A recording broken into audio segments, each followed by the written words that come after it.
കൃഷ്ണ. എല്ലാവർക്കും മാധവത്തിലേക്ക് സ്വാഗതം. മാർഗശീർഷ മാസത്തിലെ പൗർണമിയാണ്. നമ്മൾ മലയാളികൾ 2025 ഡിസംബർ മാസം 4-ാം തീയതിയാണ് തൃക്കാർത്തികയായി ആഘോഷിക്കുന്നത്.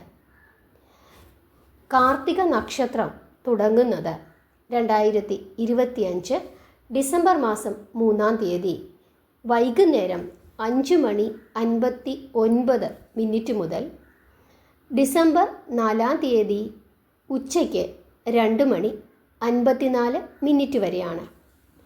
മാർഗശീർഷ മാസത്തിലെ പൗർണമി തിഥി തുടങ്ങുന്നത് 2025 ഡിസംബർ മാസം 4-ാം തീയതി 8:37 രാവിലെ മുതൽ ഡിസംബർ മാസം 5-ാം തീയതി വെളുപ്പിനെ 4:43 വരെയാണ്.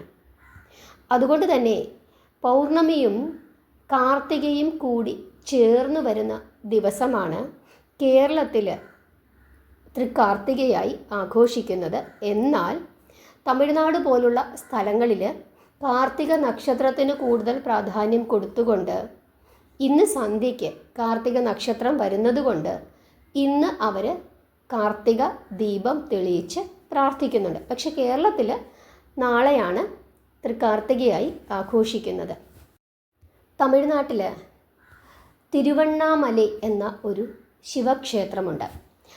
ആ ശിവക്ഷേത്രത്തിൽ ഈ തൃക്കാർത്തിക ദിവസം വളരെ വിശേഷമാണ്. അവിടെ കാർത്തിക സ്തംഭമൊക്കെ ഇങ്ങനെ കത്തിക്കും. അതിൻ്റെ കാരണം നമുക്കൊക്കെ അറിയാം. പണ്ട് മഹാവിഷ്ണുവിനെയും ബ്രഹ്മദേവനെയും പരീക്ഷിക്കുന്നതിനായിട്ട് ഭഗവാൻ ഒരു ദീപസ്തംഭമായി അവതരിച്ചത്. അതായത് മഹാദേവൻ അങ്ങനെ ഒരു ദീപസ്തംഭമായി അങ്ങനെ അവതരിക്കുകയും ഭഗവാന്റെ ആദിയും അന്ത്യവും കണ്ടെത്തുന്നതിനായിട്ട് മഹാവിഷ്ണു ഒരു പന്നിയുടെ രൂപത്തിൽ താഴേക്ക് സഞ്ചരിക്കുകയും ബ്രഹ്മാവ് ഒരു അരയന്നത്തിൻ്റെ രൂപത്തിൽ മുകളിലേക്ക് സഞ്ചരിക്കുകയും ചെയ്യുന്നു. പക്ഷേ ഒരുപാട് കാലം സഞ്ചരിച്ചിട്ടും ബ്രഹ്മദേവനും അതുപോലെ തന്നെ മഹാവിഷ്ണുവിനും മഹാദേവൻ്റെ ആദിയും അന്ത്യവും കണ്ടെത്താനായിട്ട് സാധിച്ചില്ല. അങ്ങനെ ഭഗവാൻ ബ്രഹ്മദേവൻ്റെയും മഹാവിഷ്ണുവിൻ്റെയും മുമ്പിൽ ആ ദീപമായി ജ്വലിക്കുന്ന ദീപമായി പ്രത്യക്ഷപ്പെട്ടത് ഇന്നേ ദിവസമാണ് എന്ന് വിശ്വസിച്ചിട്ട് അവിടെ വളരെ വിശേഷപ്പെട്ട രീതിയിൽ ആഘോഷിക്കാറുണ്ട് തിരുവണ്ണാമലൈ ശിവക്ഷേത്രത്തിൽ. അതുപോലെ മുരുകദേവനുമായി ബന്ധപ്പെട്ടും തൃക്കാർത്തിക ദിവസം ആഘോഷിക്കുന്നുണ്ട്. അതിൻ്റെ ഐതിഹ്യമെന്ന് പറയുന്നത് നമ്മൾ സ്കന്ദപുരാണവും ശിവപുരാണവുമൊക്കെ പഠിച്ച സമയത്ത് നമുക്കറിയാം 6 ദിവ്യ ജ്യോതിസ്സുകളായിട്ടാണ് ആദ്യം കുമാരദേവൻ അവതരിച്ചത്. 6 ബാലകന്മാരായിട്ടാണ് ആ ശരവണ പൊയ്കയിൽ ഇങ്ങനെ ഓടിക്കളിച്ചു നടന്ന് അങ്ങനെ ആനന്ദിച്ചത്, കാർത്തിക മംഗമാരെ ആനന്ദിപ്പിച്ചു കൊണ്ടിരുന്നത്. ആ ഭഗവാനെ, അതായത് ആ മുരുകദേവനെ കാണാനായിട്ട് കൈലാസത്തിൽ നിന്നും ശ്രീ പാർവതീദേവിയും മഹാദേവനും ശരവണ പൊയ്കയിലേക്ക് എത്തുന്ന ആ കാഴ്ച അത് നമ്മൾ സ്കന്ദപുരാണത്തിൽ പഠിച്ചിരുന്നു. നമ്മൾ സ്കന്ദഷഷ്ടി സമയങ്ങളിൽ ആ കഥയൊക്കെ വിശദമായിട്ട് പറഞ്ഞതാണ്. അങ്ങനെ 6 കുമാരന്മാർ അവിടെ ഇങ്ങനെ ഓടിക്കളിക്കുന്നത് കണ്ടിട്ട് പാർവതീദേവി 6 പേരെയും ചേർത്ത് ഒന്നിച്ച് എടുത്തു എന്ന് നമ്മൾ പഠിച്ചു. അങ്ങനെ ഭഗവതി അങ്ങനെ ഒന്നിച്ച് ചേർത്തെടുത്തപ്പോൾ അവരുടെ ആ 6 ശരീരങ്ങളും കൂടിച്ചേർന്ന് ഒന്നായി മാറിയെന്നും 6 തലകൾ അത് ഉണ്ടായി എന്നും പറയുന്നുണ്ട്. അങ്ങനെ ഭഗവാന് സ്കന്ദൻ എന്ന പേര് ലഭിച്ചു എന്നൊക്കെ നമ്മൾ ആ സമയത്ത് പഠിച്ചതാണ്. ആ ദിവസം ഈ തൃക്കാർത്തിക ദിവസമാണ്. അതായത് പാർവതീദേവി ഭഗവാനെ അങ്ങനെ വാത്സല്യത്തോടു കൂടി ചേർത്ത് എടുത്ത ആ ദിവസം, അത് തൃക്കാർത്തിക ദിവസമാണ് എന്ന് വിശ്വസിക്കുന്നു. അതിൻ്റെ ആ ഒരു ആഘോഷമായിട്ട് മുരുകദേവനെ സങ്കല്പിച്ചും ധാരാളം ദീപങ്ങൾ തെളിയിച്ച് പ്രാർത്ഥിക്കുന്നുണ്ട്. അങ്ങനെ ഒരുപാട് ഐതിഹ്യങ്ങൾ ഭഗവതിയുമായി ബന്ധപ്പെട്ടൊക്കെ തന്നെ ധാരാളം ഐതിഹ്യങ്ങൾ നിലവിലുണ്ട്.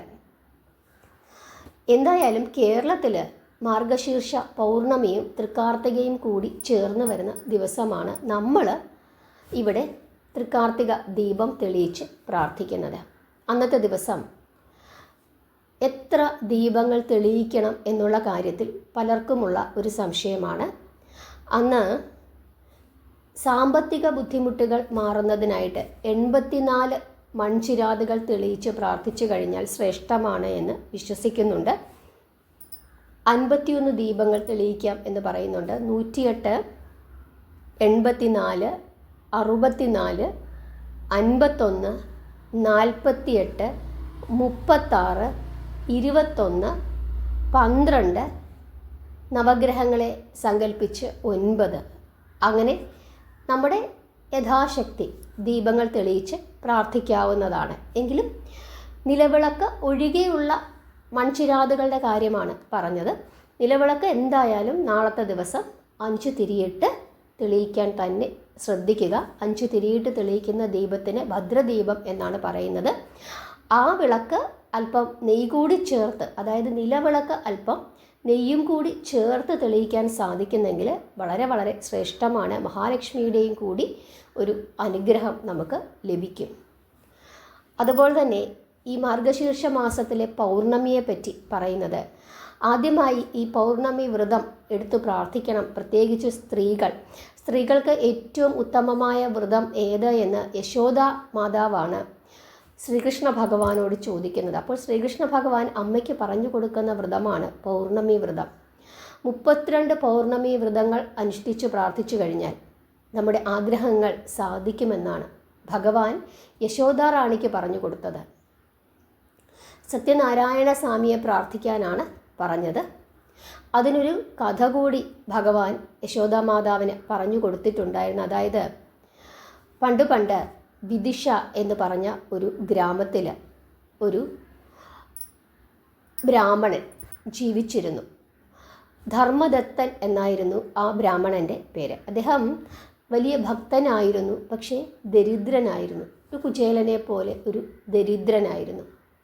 എപ്പോഴും ഇങ്ങനെ ഭഗവാനെ പ്രാർത്ഥിച്ചുകൊണ്ടിരിക്കും. അങ്ങനെ ഇരിക്കുന്ന അവസരത്തിൽ ഭഗവാൻ അദ്ദേഹത്തിൻ്റെ സ്വപ്നത്തിൽ പ്രത്യക്ഷപ്പെടുകയും 32 പൗർണമി വ്രതങ്ങൾ അനുഷ്ഠിക്കാൻ പറയുകയും ചെയ്തു.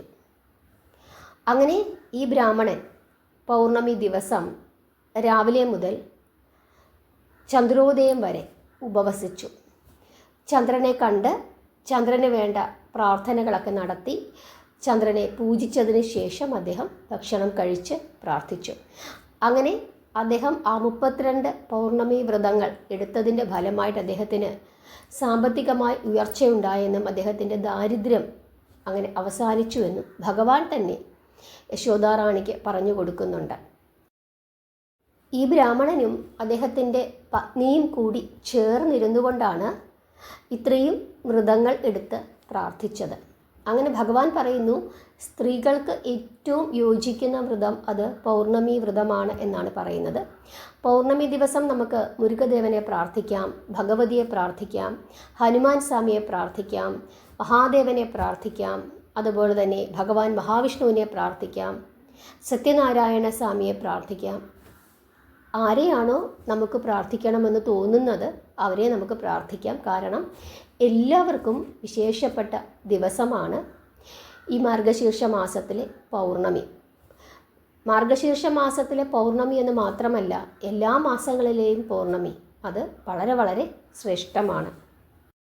അന്ന് ചന്ദ്രോദയം, അതായത് ഡിസംബർ മാസം 4-ാം തീയതി ചന്ദ്രൻ ഉദിക്കുന്നത് 5:23 വൈകുന്നേരം 5:23 ചന്ദ്രൻ ഉദിക്കുന്നത്. അതിനുശേഷം നമുക്ക് ആകാശത്തേക്ക് നോക്കിക്കഴിഞ്ഞാൽ ചന്ദ്രഭഗവാനെ കാണാനായിട്ട് സാധിക്കും. എപ്പോഴാണോ നിങ്ങൾക്ക് ചന്ദ്രഭഗവാനെ കാണാൻ സാധിക്കുന്നത് അപ്പോഴാണ് നിങ്ങളുടെ ആ വ്രതം നിങ്ങൾ അവസാനിപ്പിക്കേണ്ടത്. ഇനി ഒരു കാരണവശാലും നിങ്ങൾക്ക് ഭഗവാനെ കാണാൻ സാധിച്ചില്ല, ചന്ദ്രഭഗവാനെ കാണാൻ സാധിക്കുന്നില്ല, അന്തരീക്ഷം ഒക്കെ മേഘാവൃതമാണ്, കാണുന്നില്ല, അങ്ങനെ ഉണ്ടെങ്കിൽ മഹേശ്വരന് വിളക്ക് തെളിയിച്ച് പ്രാർത്ഥിക്കുക. മഹേശ്വരൻ്റെ ആ ഒരു ഫോട്ടോ നോക്കി പ്രാർത്ഥിക്കുക. അദ്ദേഹത്തിൻ്റെ ജടയിൽ ഒരു ചന്ദ്രക്കല നമുക്ക് കാണാനായിട്ട് സാധിക്കും. ആ ഭഗവാനെയെങ്കിലും കണ്ടൊന്ന് പ്രാർത്ഥിക്കുക. അത് മാത്രമേ ഉള്ളൂ പോംവഴി. എന്തായാലും ചന്ദ്രഭഗവാനെ കണ്ട് ചന്ദ്രഭഗവാന് പൂജകൾ ചെയ്ത് പ്രാർത്ഥിച്ചതിന് ശേഷം വേണം നമ്മൾ വ്രതം അവസാനിപ്പിക്കേണ്ടത്. ഓം സത്യനാരായണ നമ എന്ന് ജപിക്കാവുന്നതാണ്. അത് വളരെ ശ്രേഷ്ഠമാണ്. അതുപോലെ തന്നെ നമുക്ക് 84 അല്ലെങ്കിൽ 51, 108, 64, 48, 36, 21, 12, 9 ഇങ്ങനെയൊക്കെ ഇത്രയും എണ്ണത്തിലുള്ള ദീപങ്ങൾ നമുക്ക് തെളിയിക്കാവുന്നതാണ്. ഒന്നുകിൽ 9 തെളിയിച്ചാലും മതി. പക്ഷേ എത്ര ദീപങ്ങൾ തെളിയിച്ചാലും അത് എണ്ണ ഒഴിച്ച് മൺചിരാതിൽ തന്നെ തെളിയിക്കാനായിട്ട് ശ്രദ്ധിക്കുക. അല്ലാതെ മെഴുകുതിരിയല്ല തെളിയിക്കേണ്ടത്. നമുക്കൊരു ഇനി അഥവാ 3 എണ്ണമേ ഉള്ളൂ, അത് മതി. പക്ഷേ അത് ഒരു മൺചിരാതിൽ തന്നെ തെളിയിക്കാനായിട്ട് ശ്രദ്ധിക്കുക. ഇനി നിലവിളക്കാണ് നിങ്ങൾ തെളിയിക്കുന്നതെങ്കിൽ കഴിയുന്നതും ഭദ്രദീപം തന്നെ തെളിയിക്കാനായിട്ട് ശ്രദ്ധിക്കുക. അതായത് 5 തിരിയിട്ട് വിളക്ക് തെളിയിക്കാനായിട്ട് ശ്രദ്ധിക്കുക.